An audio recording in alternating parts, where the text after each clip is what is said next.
کہا کہ فلاح پانا تمہاری ضرورت ہے، اور فلاح کیسے ہوگی؟ تزکیے سے حاصل ہوگی۔ اور تزکیہ کیا ہے؟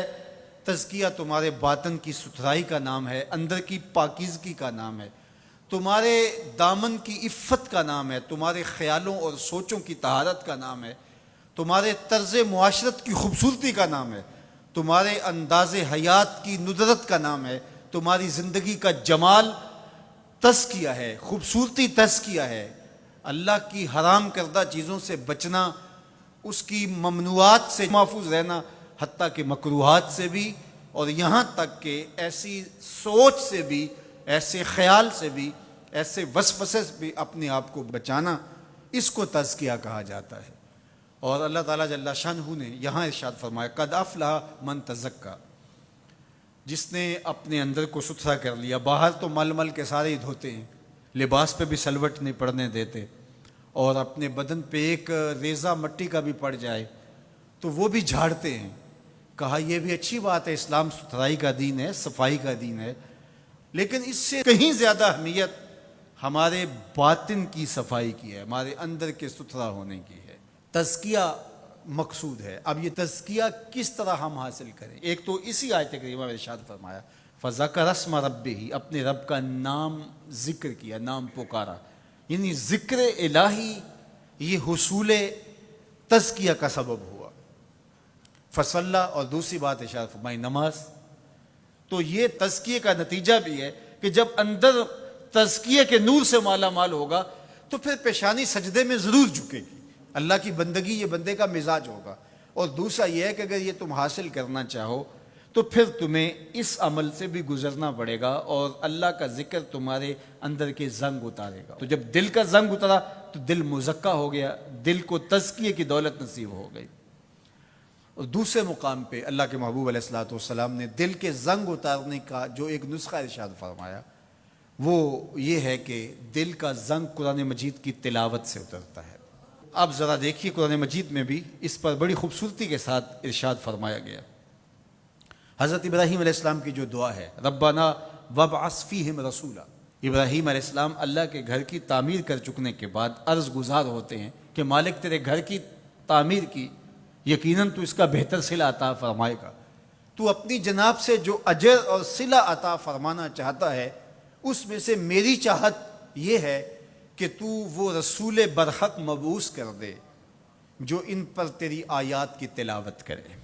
اور اس دعا کا ذکر اللہ تعالیٰ نے قرآن مجید میں کیا، اور جس مقام پہ دعا کی اس مقام کو بھی محفوظ رکھا۔ واتخذوا من مقام ابراہیم مصلی، کہا اس کو جائے نماز بنا لو۔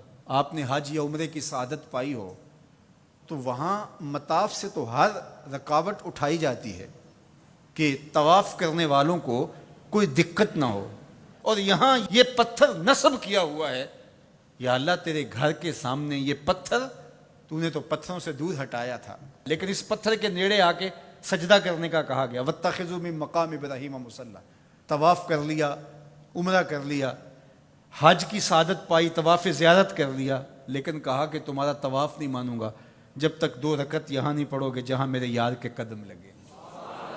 یا اللہ تیرے گھر کا طواف ہو گیا، کوئی کسر رہ تو نہیں گئی تھی؟ کہا محبت کی بولی جانتے ہو تو یار کا ڈیرا اچھا لگتا ہے، اتنی دیر تک تمہارا طواف ہی قبول نہیں جب تک یہاں ماتھا نہیں رگڑو گے جہاں میرے یار کے، میرے خلیل کے قدم لگے۔ اب وہاں پیشانی رگڑائی جا رہی ہے اور وہاں ماتھا رگڑا جا رہا ہے۔ کہا یہ مقام ابراہیم ہے، یہ عزت کا مقام ہے، اس پتھر کے نیڑے لایا جا رہا ہے۔ وہ بھی پتھر ہے، کالے رنگ کا پتھر ہے، لیکن اس کو چومنے کی تلقین کی، ادب سے چوما جا رہا ہے، عقیدت سے چھوا جا رہا ہے، پیار سے دیکھا جا رہا ہے۔ میں نے بوڑھے اشخاص کو بھی دیکھا کہ ہتھیلیوں پہ جان رکھ کے پتھر کو چومنے کے لیے بے چین ہے۔ اکلوتے بیٹے کو چومنے کے لیے ماں کی وہ تڑپ نہیں ہوتی جو اس پتھر کو چومنے کے لیے کلیجے کے اندر بے تابی اور ایک بے چینی اور اضطراب ہوتا ہے، مجھے ایک بوسہ میسر آ جائے۔ یہ تڑپ کیوں؟ یہ راز حضرت عمر نے کھولا۔ حجر اسود کو چوم رہے تھے اور چومنے سے پہلے بولے اے حجر اسود تجھے کبھی نہ چومتا اگر میرے حضور نے نہ چوما ہوتا۔ ہم نے قطرہ دیکھا نہ کبھی دریا پہ غور کیا، بس جہاں تیری جھلک نظر آئی وہی ڈوب گئے۔ تو یہ عقیدتوں کے رنگ ہیں، یہ محبتوں کے روپ ہیں، یہ الفتوں کا ایک عجیب جہان ہے جو ہم نے یہاں آباد دیکھا۔ تو یہ پتھر ہو کر کے بھی عزتوں کا ظرف قرار پایا، اور اس کو سینے کعبہ کے اندر نصب کر دیا گیا، کہا یہ نشان ہے، یہ شاعر اللہ میں سے ہے، یہ جائے نماز بنا لو، یہ عزتوں کا ظرف قرار پایا۔ اس کو یہ عزت کیوں ملی؟ اس لیے کہ حضرت خلیل اللہ کے قدم لگے۔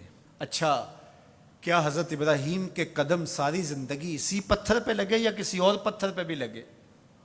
ظاہر ہے یہ سارا علاقہ ہی پتھریلا تھا، ان کے قدم تو جگہ جگہ لگے، لیکن کسی اور پتھر کو محفوظ نہیں کیا گیا۔ اس پتھر کو محفوظ کیوں کیا گیا؟ اس لیے کہ اس پتھر کی چھاتی پہ کھڑے ہو کے حضرت خلیل نے میرے رسول کے لیے دعا مانگی تھی۔ جہاں حضور کا ذکر ہوا وہ پتھر بھی نشان بن گیا اور موجود رہا۔